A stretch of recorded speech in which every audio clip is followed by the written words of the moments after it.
Mis queridos alumnos de selección, no, perdón, ustedes son quinto año de secundaria, promoción. Ya vamos a comenzar un nuevo tema el día de hoy y es lo que hace un momento les comentaba y les decía de que la Edad Media terminó aquí después de 10 siglos en donde Paul, por favor, ¿qué cosa primó? ¿Cuál fue la característica? El teocentrismo. El teocentrismo. ¿Alguien de ustedes me puede decir qué cosa es el teocentrismo o el teocentrismo? ¿Teo viene de qué?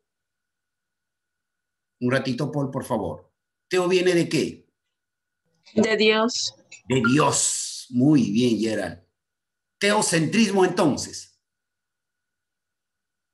Centrismo viene de centro, del medio. Teocentrismo. Todo estaba relacionado. Paul, por favor. Ahora sí, intervé. Todo estaba relacionado con Dios, o Dios era el centro de todas las cosas. Muy, Dios era el centro de todo. Teocentrismo. Dios era el centro de todo. Eso era el teocentrismo en la Edad Media. Pero ahora pasamos a la siguiente etapa de la historia de la humanidad. Ya lo dijo alguien, es el renacimiento. Ya no será Dios el centro, sino ahora ¿quién será? ¿Alguien recuerda? El hombre. El hombre. Ahora muy bien, será el hombre. Será el hombre. Entonces, ahora todo se centra en función al hombre. Y por eso usted habrá podido darse cuenta en las esculturas, en los dibujos, en las pinturas, que nosotros coloquialmente decimos, ¿no? Hombres calatos o mujeres calatas. Ojo, eso no es pornografía, es arte.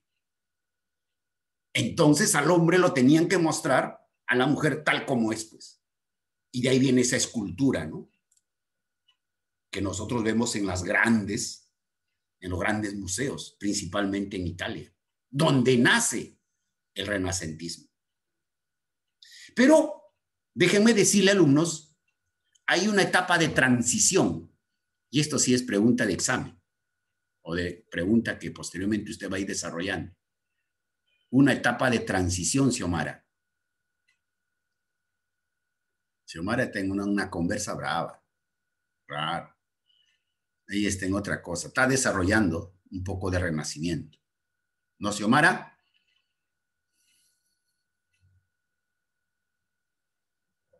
Entonces decíamos... Profesor, me siento un poco mal.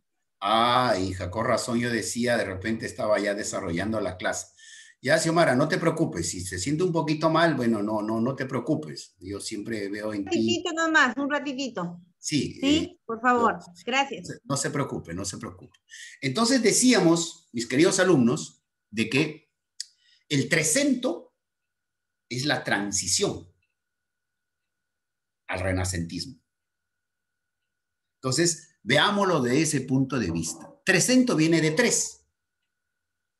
Los precursores, los que lucharon a través de sus ideas, que ya se debe cambiar la Edad Media, dejarlo y pasar a lo que es el renacentismo. Entonces, la clase de hoy, mis queridos alumnitos, está relacionado al trecento italiano. Trecento italiano. ¿Ok? Y veamos, aquí les he preparado alguna diapositiva para poderlos trabajar.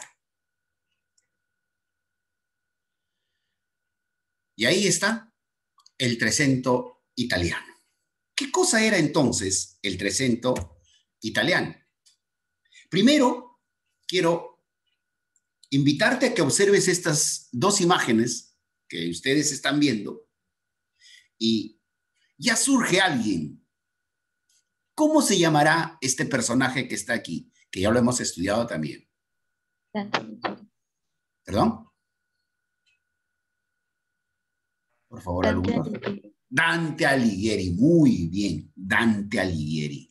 Siempre a Dante Alighieri lo vamos a reconocer, siempre se vestía con esta túnica, se ponía unas coronas de olivo, ¿no? Y él, a través de su obra, La Divina Comedia, durante la Edad Media, nos habló de cómo era el pensamiento medieval. Pero, paradójicamente, él también se constituye en el precursor del renacentismo. Y él es integrante de este trío que se le llama como el Trecento italiano, porque los tres son representantes italianos. Miren, ustedes en este ladito están observando de cómo era la vida de cualquier día en la época después de la Edad Media. Ahí lo tenemos. Miren cómo era el gráfico. Todo era a través de pinturas, pues nada más, porque la fotografía todavía no se había descubierto. Y todo era con escritura o manuscrito, diríamos. Porque todavía no había sido inventada, ¿qué cosa? La imprenta. Pero ahí está, miren. Así eran las portadas de los libros o de las obras literarias, o de repente también de lo que era una obra de arte, una pintura. El prerrenacimiento italiano. Entonces, cuando usted escucha y le dice el Trecento italiano, es igual a decir el prerrenacimiento italiano.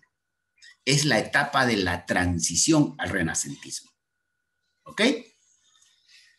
Dicho esto, entonces, ahora sí, podríamos nosotros ya hablar del prerrenacimiento. Miren, aquí, por ejemplo, ustedes están viendo una pintura que perteneció a la etapa del barroco. Ya presentado esta pintura, propio de la época. Entonces, ¿qué será el prerrenacentismo? Es un periodo histórico que antecede la aparición del Renacimiento en el arte y la literatura. Por eso es su importancia que ustedes, alumnos del 5º año de educación secundaria, conocieran esta etapa, pero también conocido como el Trecento italiano. Porque te recuerdo, y te vuelvo a insistir, y espero que no se salga de su memoria, diríamos, y que lo recuerde siempre, que el Renacimiento surge en Italia. Comprende 2 periodos o siglos, el pre-renacentismo o el Trecento italiano. 2 siglos, miren. O sea, estamos hablando de 200 años. Primero es el Duocento, siglo XIII, y el Trecento, que viene a ser el siglo XIV. Si tú acá ves el siglo XIII, ya es finalizando la Edad Media. Por eso hablamos del Trecento como el prerrenacimiento. El prerrenacimiento. El que ya está naciendo una nueva etapa o era en la historia de la humanidad. Y ahora sí, veamos estrictamente qué cosa es el Trecento. Siempre aparecerá aquí el gran precursor, el gran Dante Alighieri. El gran Dante Alighieri. Siglo en Italia de transición entre la Edad Media y el Renacimiento. Ese es el Trecento. La transición, el inicio del Renacimiento. Esto se da finalizando la Edad Media y comenzando el Renacimiento. Florencia, en la actualidad, es una ciudad importantísima en Italia. Allí nace el Trecento. Por eso le llamaban a Florencia capital de la Toscana. Se vuelve un punto importante para la cultura y el comercio. Florencia estamos hablando. Allí nace el Trecento. A pesar de las disputas políticas entre los gibelinos y los güelfos, Florencia logra su época de mayor esplendor gracias a los grandes talentos artísticos. ¿De quién? De Giotto, Dante, Alighieri se refiere, Giovanni Boccaccio y Francesco Petrarca. Giotto, Dante Alighieri, Giovanni Boccaccio y Francesco Petrarca. Estos tres, principalmente Dante, Boccaccio y Petrarca, son los autores precursores de lo que fue el Trecento italiano. Entonces, ahora sí más o menos ya estás diferenciando de lo que fue la Edad Media y de lo que fue el Renacentismo, el Trecento italiano. El arte del Trecento. Si hablamos de literatura, pues hemos dicho para hasta cansarnos de que la literatura es un arte. Y por ende, mis queridos alumnos, también debemos de saber y conocer de que cómo fue el arte en el Trecento. Se desarrollan dos escuelas, la florentina y la sienesa. Se presta mayor atención al cuerpo. Ah, profesor, ¿que usted qué está hablando? Hace un momento te decía, usted habrá podido observar algunas esculturas, algunas pinturas en donde el cuerpo humano se resaltaba, ¿verdad? Ya no era en la Edad Media, en donde todo estaba relacionado a la divinidad. Y más aún, pues, ¿no? A Dios y a sus ángeles y todo lo demás. Y a sus santos, etc. Sino que ahora era el cuerpo. Atención al cuerpo. Logrando mayor detalle de la anatomía humana, sin idealización. Ahí está. Era arte. Entonces, cuando de repente por allí te pregunto y te diga, ¿cómo fue el arte en el Trecento? Usted me va a decir de que es la atención al cuerpo y el mayor detalle a la anatomía humana. También se da en esto del arte del Trecento el desarrollo de la perspectiva. ¿Qué cosa es la perspectiva, mis queridos alumnos? La perspectiva ya no era solamente un hilo conductor que nos llevaba hasta el final, sino la perspectiva era de que tú podías crear en una misma historia la historia de varios. ¿Y cómo te explico eso? A ver, de pronto usted es seguidor de una serie o de una novela, telenovela diríamos. En una serie, en una telenovela, aparece la historia de varios, sin perder a los protagonistas principales, ¿verdad? ¿Verdad? Por ejemplo, en una telenovela, que mayormente pues es visto casi por todos, hay la historia de varios personajes, no solamente la de los protagonistas. Entonces, eso se llama perspectiva múltiple. Entonces, el arte del Trecento, mis queridos alumnos, en la literatura también se desarrolla la perspectiva múltiple. Entonces, ya no solamente se hablaba de los protagonistas o de los personajes principales, sino ahora también dentro de la misma historia se narraba otras historias de otros personajes. La influencia del comercio sobre la creación artística. Claro, hace un momento decíamos de que Florencia se convierte en la capital del comercio. Y donde hay comercio, definitivamente va a haber economía. Y si hay economía, la economía es buena, va a crecer el arte, se van a desarrollar. Y eso es lo que se da en esto de la influencia del comercio para desarrollar lo que fue el Trecento. La literatura italiana del Trecento, que eso es lo que a nosotros nos importa. Miren, este es un cuadro, esta es una obra magnífica que nos retrata de cómo fue la época del Trecento. Si ustedes aprecian aquí a las mujeres, ya están un poco más recatadas, ya no son recatadas como en la Edad Media, ¿no? Ya, por ejemplo, por allí se resaltan algunas cosas. Y ustedes en el fondo, ¿qué ven? ¿Qué se imaginan que es el fondo? A ver, de acuerdo a lo que estamos estudiando.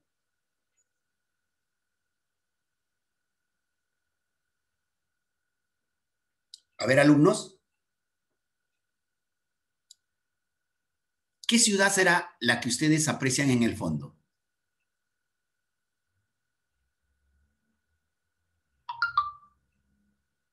¿Nadie? A ver, el chat. Italia. ¿Qué dice el chat? Milán, Milán Salcedo, o Milán, ¿no? ¿Qué ciudad será? Acabamos de hablar, alumnos. Acabamos de decirlo. ¿Dónde se desarrolló el Trecento? En Italia. No, pues ese como país. No es Grecia. No. Acabamos de decirlo. Es una ciudad de Italia. Roma es la capital, hija. No he dicho en ningún momento Roma. Nápoles tampoco. Florencia. Ahí está el desarrollo de Florencia, miren. Una ciudad cosmopolita, con sus calles, sus puentes, sus avenidas, ya están creciendo. ¿Quién creen que es este personaje? ¿Ah? ¿Nada? ¿No se anima? Francisco de Asís. Dante Alighieri. Dante Alighieri, muy bien, Gerald. Dante Alighieri. Y ahí está. Si ustedes se han dado cuenta, Dante Alighieri era muy egocentrista. Mucho se gustaba retratarse. Era así más o menos usted, ¿no? A muchos le gustaba hacerse selfies. Y por eso siempre aparece en diferentes cuadros, diferentes artes. Y aquí una vez más aparece el gran Dante Alighieri. Y si usted quiere saber cómo era la vestimenta de Dante Alighieri, ahí está, lo tiene usted. Paseándose por una de los puentes y las calles. Acuérdate, aquí está el río Florencia, justamente, y ahí se desarrolló Florencia como tal. Es una de las principales ciudades de Italia. Y ahí está, muy bien. Entonces la literatura del Trecento, ¿no?, tenía la influencia de San Francisco de Asís, miren, nada más ni nada menos, que dentro de la religión católica, San Francisco es un santo, ¿no? Y la escuela siciliana, Sicilia, es otra provincia de Italia, donde dice que están los más grandes asesinos, ¿no?, de sangre fría. ¿De dónde fue el gran Al Capone? Uno de los más grandes delincuentes de la historia. Fue de Sicilia. Entonces, y aquí aparece la escuela siciliana y la influencia de la poética de San Francisco de Asís, quienes desechan el latín. Ya estaban cansados del latín como idioma. Y ahora dice, vamos a crear nuestra propia lengua. Y vamos a decir, vamos a tener, como italianos que somos, vamos a tener nuestra propia lengua y será el italiano. Por eso, siempre vamos a decir de que el italiano, el castellano, el francés y el portugués son hijas del latín. Y por eso tienen ciertos parecidos al momento de expresarse. Entonces, nace por primera vez y se desligan ya del latín. Y aparece el italiano. Ya esto, pues, es un italiano estándar, ¿ya? Y eso nada más ni nada menos que surge con el Trecento italiano. La aparición del estilo dulce, del nuevo estilo dulce, o el dolce estilo nuevo, poesía amorosa que combina complejidad y profundidad. ¿Y quiénes son estos? Guido Ginizelli, Guido Cavalcanti y el gran Dante Alighieri. Y ahí son los representantes del dolce estilo nuevo, del dulce estilo nuevo, ¿Se dan cuenta? Entonces, aquí ya está apareciendo el italiano, miren. El italiano. Dolce, se lee así, dulce, estilo nuevo. En cuanto a prosa, a prosa ya decimos novelas. Autores como Boccaccio y Dante optan por la imitación de la novela latina, así como el uso de formas narrativas breves como el cuento o el ejemplo, ¿no? El example, el ejemplo. Entonces, aquí tenemos a los tres precursores. De ahí viene el nombre del Trecento, que viene a ser tres. Dante Alighieri con la Divina Comedia y La Vida Nueva, que son sus dos novelas máximas de Dante Alighieri. Tenemos a Giovanni Boccaccio, del Decamerón. Decamerón, Deca. ¿Qué es Deca? Ustedes como matemáticos saben.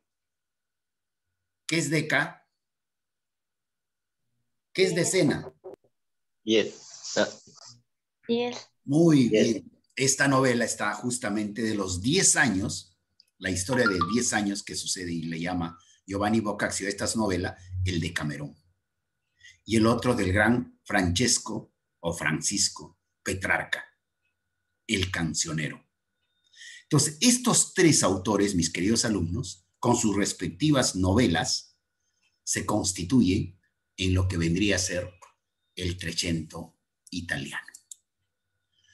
Giovanni Boccaccio, 1313-1375. No se sabe con exactitud el lugar de su nacimiento, pero en Florencia realizó la mayor parte de su obra. Esto es su escultura al gran Giovanni Boccaccio. Su obra narrativa muestra un logrado refinamiento de la prosa italiana. En 1348, la peste asoló Florencia, inspirándolo para escribir su obra más importante, el Decamerón. Esto de la peste, mis queridos alumnos, esto de las pandemias, no es novedoso, ¿eh? Ya miren por esta época, en 1348, igual, se ordenó ¿qué cosa? Los confinamientos, mantenerse en casa. Entonces, Giovanni Boccaccio utilizó ese tiempo para escribir esta gran novela llamada El Decamerón, que es relacionado a la epidemia de esa época, la peste, que así como lo llamaban, en donde transcurren en 10 años. Por eso le llama El Decamerón. Aquí está justamente, a ver, vamos a hacer un pequeño resumen de lo que es el Decamerón. Miren cómo más o menos eran las presentaciones, las formas de... Acá si ustedes están viendo, por ejemplo, tanto a los varones como a las mujeres, ya más recatadas, perdón, más sueltas, ¿no? En cuanto a su vestimenta, ¿no? Estamos apreciando. Estas son definitivamente pinturas hechas al óleo de la época. Y ahí nos traslada. El Decamerón, a ver. Etimológicamente el Decamerón significa 10 días. ¿Ok? 10 días, etimológicamente. Esto es el latín y aquí está en italiano. La obra, que consta de 100 cuentos, llamados novelas, narra la historia de 10 jóvenes, 7 mujeres y 3 hombres, quienes cuentan durante 10 días historias para entretenerse. ¿Y por qué? Porque se dio la pandemia o la peste. Y en ese encierro, ellos cuentan estas 10 historias para entretenerse. Hace un momento que dije, 10 o años en el Decamerón. A ver, ¿estuvieron atentos? No son 10 años, sino 10 días.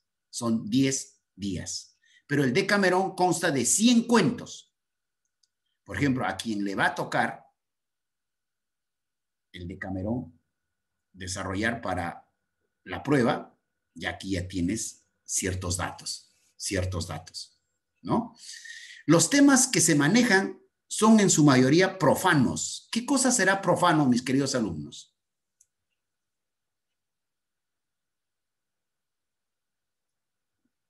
¿Alguien me dice que son profanos? Que no es sagrado, o que va en contra de lo sagrado. Perdón, Daniel, no lo escucho bien, poquito. Que va en contra de lo sagrado. Claro, que va en contra de lo sagrado. Acuérdate que ya se estaba saliendo de la Edad Media. Entonces, Giovanni Boccaccio era muy, no, no vulgar, sino muy precoz en su lenguaje,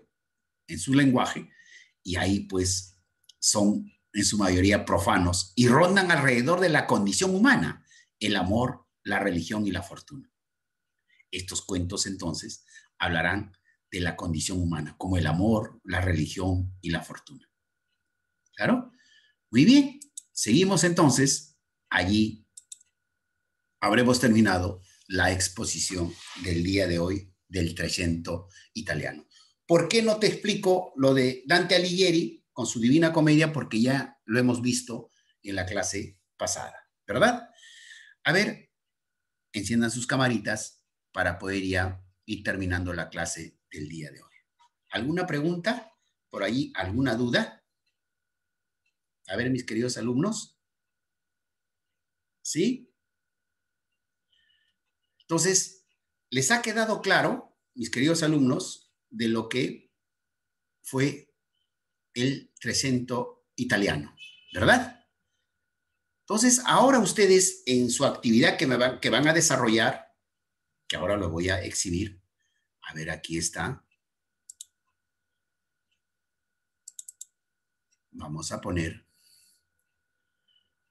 quinto año.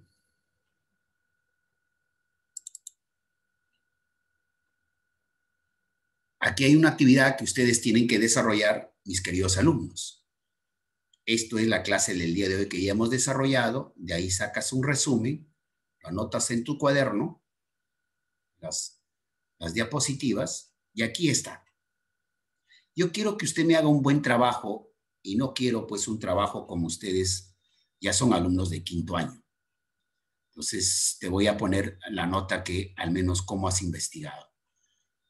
Vas a investigar lo siguiente y vas a hacer un pequeño cuadro comparativo entre lo que es el teocentrismo medieval y el antropocentrismo renacentista.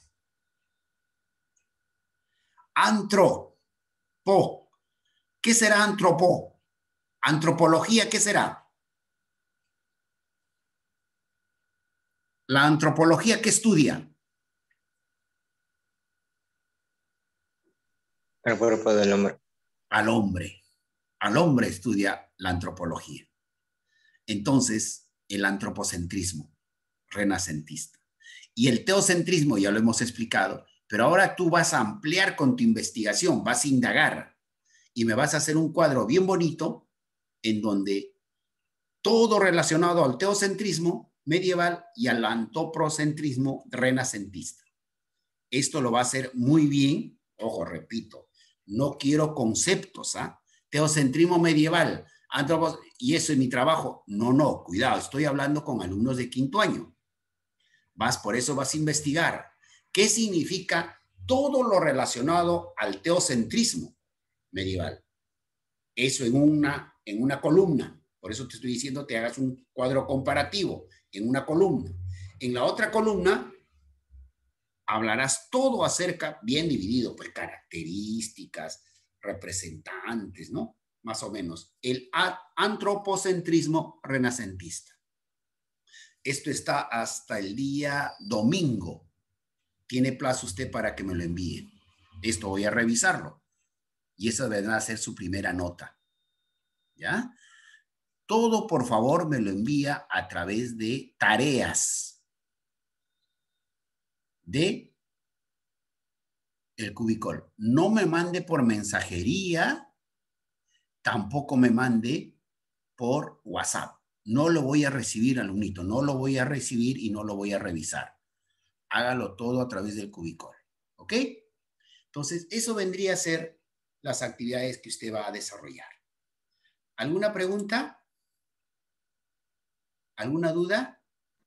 Profe, disculpe, pero la tarea que acaba de dejar no sale para responder. No le he entendido, Yulisa. Apagaste tu micrófono. La última parte. En la tarea que acaba de mandar ahorita en el cubicol lo estoy viendo, pero no sale para responder. ¿No sale para responder? No sale.